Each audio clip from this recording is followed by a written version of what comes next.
Class with unique identity में।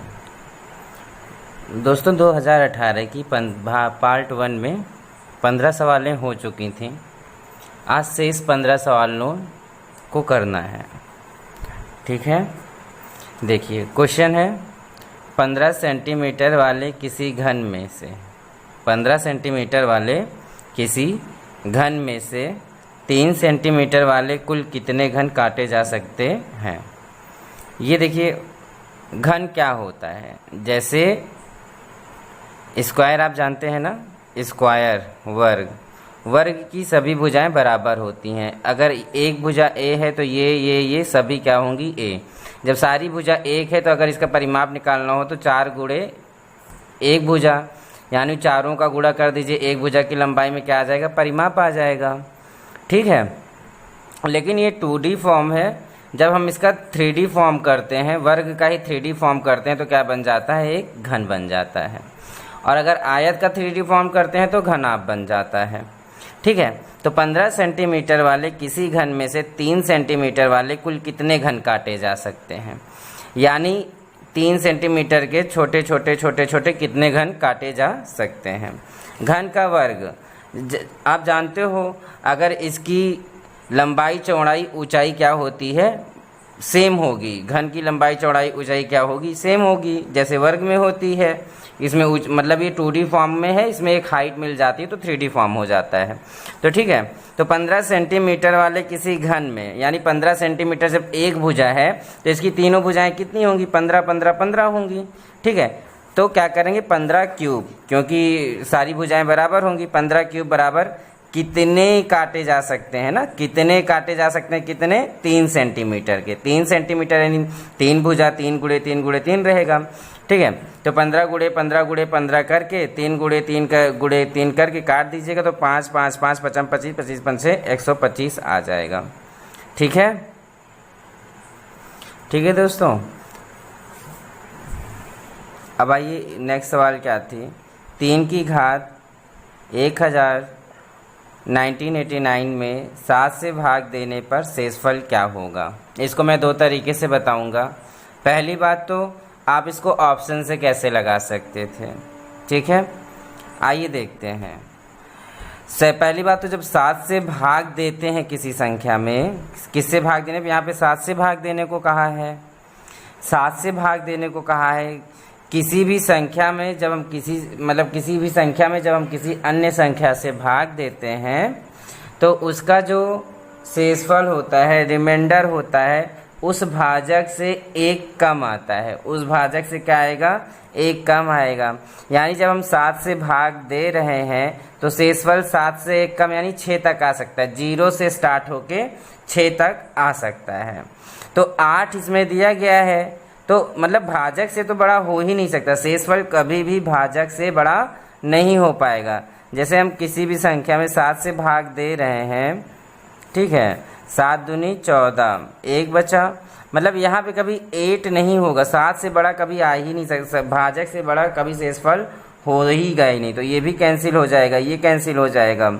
और इसमें 7 दिया हुआ है, यदि यहाँ पे 7 आएगा तो 7 इकन्नम 7 कर देंगे, 0 आ जाएगा, ठीक है। 0 और 7 शेषफल मतलब अगर 7 होगा तो मतलब क्या हो जाएगा, 0 हो जाएगा, शेषफल 0 हो ही नहीं जाएगा। तो बच कौन सा रहा है, 6 बच रहा है, तो यही आंसर हो जाएगा, ठीक है।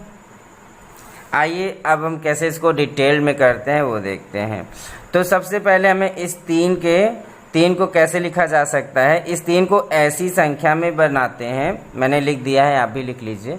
मैंने 3 को ऐसी संख्या में बनाना है कि 7 से भाग देने पे धन का 1 हो या माइनस का 1 बन जाए। 3 को ऐसी संख्या बनाएं कि जिस संख्या से भाग देने को कह रहा हो उस संख्या से जो शेषफल बचे या तो प्लस का 1 बचे या तो माइनस का 1 बचे।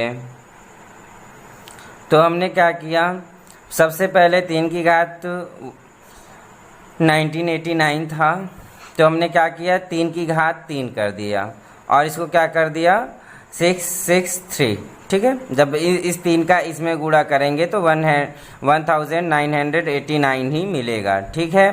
तो जब हम 3 की घात 3 बनाए तो 3 का 3 त्रिका 9 त्रिक 27। ठीक है, 9 त्रिक 27 आ गया और 7 चौक 28 होता है।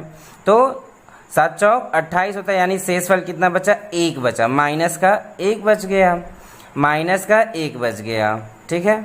जब हम किसी भी संख्या में, जैसे 28 है, 27 आया, 27 में जब 7 से भाग दी, 7 चौक 28 आया, जब घटाएंगे तो -1 हो जाएगा ना। तो मतलब 3 की घात 3 बराबर कितने के है? -1 के है 7 से भाग देने पे। ठीक है। तो जब हम 3 की घात 3 को क्या लिख सकते हैं? -1 लिख सकते हैं, और घात 3 लिख दिया, 663 लिख दिया। ठीक है। किसी भी संख्या की घात विषम होने पे चिन्ह क्या आता है? माइनस में ही आता है। तो 1 की घात विषम है तो क्या आएगा? 1 आएगा। अब हम इसको क्या करेंगे? 7 से घटा देंगे। किससे घटाएंगे? 7 से घटा देंगे तो आंसर कितना आ जाएगा? 1 आ जाएगा। ये डिटेल में था। ठीक है। अब देखिए, एक बहुभुज के अंतःकोण का योग 2160 है। इसकी भुजाओं की संख्या ज्ञात करो। इसकी भुजाओं की संख्या ज्ञात करो। अंतःकोण का योग मतलब क्या होता है? 180 गुणे n-2। इतने लिखने की बजाय केवल अंतःकोण का योग बराबर क्या होता है? 180 गुणे n-2। 180 गुणे n-2 बराबर कितना दिया हुआ है? 2160 के। किसी भी बहुभुज के अंतःकोण का योग क्या दिया होता है? 180 गुणे n-2, और 180 गुणे n-2 कितने के दिया हुआ है? 2160 के। आइए लिख दीजिए 2160 के। ठीक है। कि और पहले तो जान लीजिए, किसी भी बहुभुज के बाह्य कोण का योग क्या होता है? 360। ये हमेशा फिक्स रहेगा। ठीक है, ये कभी बदलेगा नहीं। और किसी भी बहुभुज के अंतःकोण का योगफल क्या होता है? ये उसका फार्मूला होता है। अब हम कैसे सॉल्व करते हैं, देखिए क्या दिया हुआ है क्वेश्चन में? अंतःकोण का योग। अंतःकोण मतलब क्या होता है? 180 गुणे n-2। 180 गुणे n-2 बराबर कितना दिया हुआ है? 2160। सबसे पहले मैंने ये लिख लिया, 180 n-2 बराबर कितने के दिया हुआ है? 2160 के। अब हमने यहीं से क्या करेंगे? 0 से 0 काट देंगे और 18 से 216 काट देंगे। 18 एकम 18, 3 बचेगा, 36 बना देगा, 18 दूना 36। n-2 बराबर क्या हो जाएगा? 12। तो n बराबर जब क्या करेंगे तो -2 यहाँ माइनस में है, जब इक्वल के उधर जाएगा पक्षांतर होगा तो प्लस में हो जाएगा। 12 2 14, यानी भुजाओं की संख्या क्या आ गई? 14 आ गई। सबसे छोटा ऋणेतर अभाज्य पूर्णांक कौन सा होता है? 2 होता है। ऋणेतर, ऋण से इतर अभाज्य पूर्णांक, सबसे छोटा सम अभाज्य पूर्णांक 2 होता है। सबसे छोटा अभाज्य संख्या क्या होती है? 2 होती है। सबसे पहली भाज्य संख्या 4 होती है। ठीक है, पहली भाज्य संख्या 4 होती है। विषम पहली अभाज्य संख्या 3 होती है, और सबसे छोटी अभाज्य संख्या 2 होती है दोस्तों। ठीक है। नेक्स्ट सवाल है 1/1/2 प्लस 11 सही 1/2 धन 111 सही 1/2 धन 1111 सही 1/2 को सॉल्व करने पे क्या आएगा? तो सबसे पहले हम आपको पहले भी बता चुके हैं, कहीं भी ये लिखा रहे तो इसको हम ऐसे लिख सकते हैं। 1 सही 1/2 को 1 धन 1/2 प्लस 11 धन 1/2। तो ये क्या है? पूर्णांक है। क्या है? पूर्णांक है। ये सारी चीज़ें क्या है? पूर्णांक है। पहले हम इनको जोड़ लेते हैं। इनको जोड़ने में 1234 आ जाता है, 1234 आ जाता है, और आधा आधा 1, आधा आधा 1, यानी 1 1 2। जब 1234 में 2 जोड़ेंगे तो 1236 आंसर आ जाएगा। ठीक है। यदि सभी प्राकृतिक संख्याओं a और b के लिए a star b is equal to A square plus B square minus A B, ये पैटर्न पे बेसिस सवाल हैं, ये जैसा कहती हैं आपको वैसा ही करना पड़ेगा। तो इसी की जगह a की जगह 9 आपको पुट करना है, 10 की b की जगह 10 पुट करना है।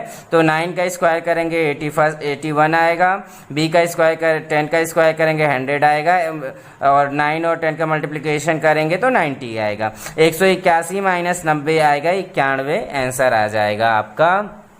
नेक्स्ट है, यदि x और y शून्येतर वास्तविक संख्याएं हो तो X square plus X Y plus Y square जब भी किसी भी वास्तविक संख्याओं को, शून्य से इतर संख्याओं को, वास्तविक संख्याओं को इस फॉर्म में लिखा जाएगा, जब X square plus X Y plus Y square की फॉर्म में लिखा जाएगा तो इसका आने वाली संख्या हमेशा क्या होगी, धनात्मक होगी। यदि आप एक ऋण और एक प्लस करेंगे तो घटने के बाद तो भी वो क्या आएगी, धनात्मक आएगी। अगर दोनों संख्याएं ऋण में लेते हैं तो भी धनात्मक आएगी, यदि दोनों धनात्मक लेते हैं तो वो धनात्मक आनी ही है। अब आइए, एक ऐसा रीजनिंग की सवाल आई थी, 4 3 7 6 1 7, बीच में 7 3 2 5 4 1 5 8 7 15 9 6 15 6 5 11 7 4 11, यहाँ पे आंसर आएगा 11 दोस्तों। नेक्स्ट है, यदि किन्हीं दो प्राकृतिक संख्याओं a और b के लिए b a की पावर b इज इक्वल 125 है तो b की पावर a क्या होगा। ठीक है, तो जब हम 125 का करते हैं बेटा तो क्या आता है, 5 गुणे 5 की घात 3 आता है। ठीक है, 5 गुणे 5 गुणे 5 करते हैं तो क्या आता है, 125 आता है। तो अभी हमें इसको पलट के लिख देना है, 3 को बेस बना देना है और 5 को क्या बना देना है, पावर बना देना है। तो जब 3 की पावर 5 बार गुणा करेंगे, 3 त्रिक का 9 त्रिक 27 त्रिक 81 त्रिक 243 होता है। ठीक है, नेक्स्ट है, 1 से 100 तक की सभी प्राकृतिक संख्याओं से विभाजित होने वाली संख्या है। सबसे पहले विकल्प पे जाइए, आप इसमें 2 का फार्मूला लगा दीजिए, 2 से मतलब विभाजित होने के फार्मूला लगा दीजिए। देखिए 2 से सभी कट जाएंगी। सबसे अकड़ू होता है, सबसे ज़्यादा परेशान करने वाला 7 और 9 होता है। तो 9 की संख्याएं हमने बताया गया था कि मतलब क्या है कि जो जैसे 2 5 2 है, इनकी अंकों को आपस में जोड़ने से यदि 9 से कट जाता है तो पूरी संख्या 9 से कट जाएगी। अब 7 से कटने के लिए हम जांच करते हैं, आइए हम 7, अब दी हुई संख्या को हम क्या करते हैं, पहले 7 से काट के देखते हैं। यदि दी गई संख्या 7 से कट जाएगी तो वह पूरी संख्या 7 से कट जाएगी। ठीक है, दी हुई संख्या को क्या करिए, 4 से काट दीजिए और यही संख्या क्या हो रही, 7 से कट रही है, 7 से कट रही है। ठीक है, तो यही आपका आंसर हो जाएगा। यदि 4/8/2017 को शुक्रवार था तब 61 दिन बाद कौन सा दिन होगा। 7 से हम भाग देंगे, पूरा 8 क्या होगा, 8 सप्ताह 7 का बनेगा, बचेंगे विषम दिन 5, तो क्या हो जाएगा, चौथा क्या था, 4 तारीख को शुक्रवार था।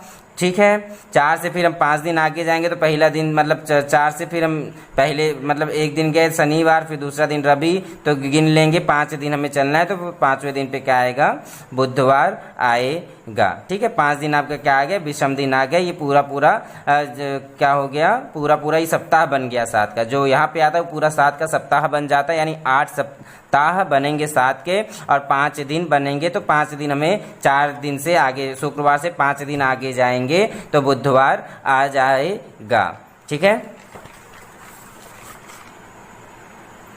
ये सवाल बहुत अच्छा है। ये रैखिक कोण युग्म होता है। आपको पता होगा किसी भी एक सीधी रेखा पर तिरछी कोई काटे तो यहाँ पे बना हुआ कोण क्या होता है, 180 अंश का होता है। आपके सवाल में यहाँ x डिग्री दिया गया है, यहाँ पे y डिग्री दिया गया है, ये 110 और ये 120 दिया गया है। तो आप देखो क्या है, जब ये 120 दिया गया है इसका पूरा मान 180 होना चाहिए। तो अगर ये 120 है तो ये क्या होना चाहिए, 60 होना चाहिए। ठीक है, क्या होना चाहिए, 60 होना चाहिए। यदि ये 60 है तो ये भी 60 होगा, ये 120 है तो ये भी 120 होगा, ये 110 है तो ये भी 110 होगा। तो अगर ये 110 है तो 180 पूरा होने के लिए इसको कितना चाहिए, 70 चाहिए, ये 70 तो ये भी 70 होगा। ठीक है, तो y अंश माइनस x अंश माइनस क्या होगा, जब 70 में से 60 घटाएंगे तो 10 आपका आंसर आ जाएगा। ये बहुत अच्छी सवाल है ये वाली। ठीक है। यदि किसी दुकानदार को एक वस्तु को 390 पर बेचने पर 20% का फ़ायदा होता है तो क्रय मूल्य बताइए। 20% यानी क्या होता है, 20% को हम भिन्न में बदलेंगे। 20% को हम भिन्न में बदलने के लिए क्या करेंगे, एक 20 इकन्ना 20, 20 पंचे 100। ठीक है। यदि किसी दुकानदार को एक वस्तु को 390 पर बेचने पर 20% का लाभ होता है तो वस्तु का क्रय मूल्य बताइए। देखिए 5 क्या है उसका, 5 क्या हो जाएगा उसका क्रय मूल्य हो जाएगा। क्या हो जाएगा, क्रय मूल्य। और 20% पे बेच रहा है तो जब 1/5 था तो उसका लाभ कितने का हो रहा है, 1 का हो रहा है। तो 1 पे क्या हो जाएगा, 5 क्रय मूल्य था, जब उसको लाभ हुआ तो 6 हो गया। और विक्रय मूल्य कितना दे रहा है, विक्रय मूल्य 390 दे रहा है। विक्रय मूल्य कितना है, 390 है। कितना है, 390। तो 6 से जब 390 को काटेंगे तो 65 आएगा। तो जब हम 65 को 5 से गुणा करेंगे तो 325 आंसर आ जाएगा। विक्रय मतलब क्रय मूल्य क्या था उसका, जब हमने 20% को भिन्न में बदला तो ये नीचे वाला हमारा क्या हो गया, नीचे वाला हमारा क्रय मूल्य हो गया। क्रय मूल्य पे 20% का फायदा ले रहा था, 5 का 20% निकालेंगे 1 आ जाएगा। तो ये 1 जो है ये क्या है, क्रय मूल्य है। तो 5 से कितने हो गया, मतलब 1 रुपये फायदा ले रहा है 5 पे, यानी 6 पे चला गया। तो 6 का मूल्य दिया है 390 और 390 को जब हमने 6 से डिवाइड किया तो 65 आया। 65 का गुणा 5 में कर दिया, 325 आंसर आ गया। नेक्स्ट है, यदि किसी कस्बे की जनसंख्या 60,000 है, 60,000 से बढ़ के 65,000 हो जाती है तो जनसंख्या की वृद्धि 65,000 किस पे बढ़े है, 60 पे बढ़ी है। 65,000 किस पे बढ़ी है, 60,000 पे बढ़ी है। कितना बढ़ी है, 60,000 से 5,000 बढ़ी है। तो 5,000 किस पे बढ़ा है, 60,000 पे बढ़ा है। तो 5,000 बटे 60,000 गुणे 100 कर देंगे तो आपको कितना आ जाएगा, इसका जनसंख्या वृद्धि प्रतिशत आ जाएगा। नेक्स्ट है, 40 व्यक्ति 30 दिन में 200 किलो खाना खाते हैं, चावल खाते हैं। कितने दिनों में 30 व्यक्ति 50 किलो चावल खाएंगे। जो सवाल जैसा बोला है पहले वैसे रख दीजिए। 40 आदमी 30 दिनों में 200 किलो चावल खाते हैं, तो 30 आदमी कितने दिनों में 500 किलो चावल खाएंगे। इन दोनों को चाहे आप बराबर के उधर लिख दीजिए, चाहे यहीं पे भाग दे दीजिए। 30 से 30 काट दीजिए, ठीक है, 30 से 30 काट दीजिए। 2 0 से 2 0 कट जाएगा, 2 0 से 2 0 कट जाएगा। 2 से 40 कटेगा 20 पे, 2 से क्या कटेगा, 40 कटेगा 20 पे, 20 पंचे 100 आ जाएगा आंसर। ठीक है।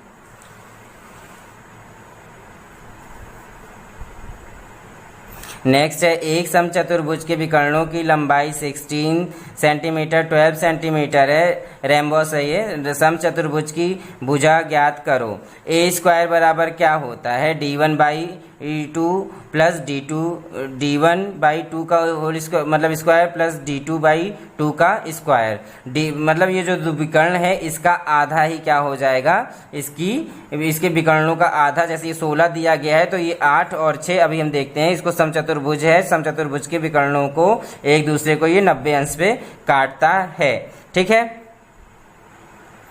यहाँ पे विकर्णों की लंबाई दी गई है, एक है 16 सेंटीमीटर और एक है 12 सेंटीमीटर। अब ये समचतुर्भुज होता है, ये वर्ग का बिगड़ा हुआ रूप होता है। वर्ग को तिरछा करने पे क्या बन जाता है, समचतुर्भुज बन जाता है। विकर्ण की जो समचतुर्भुज के जो विकर्ण का आधा क्या होता है, जब उसका आधा हम करते हैं तो उसके जब वर्ग करते हैं तो उसकी एक भुजा प्राप्त हो जाती है। तो भुजा क्या है, ए स्क्वायर होती है। तो ए स्क्वायर बराबर d1/2 का स्क्वायर प्लस d2/2 का स्क्वायर।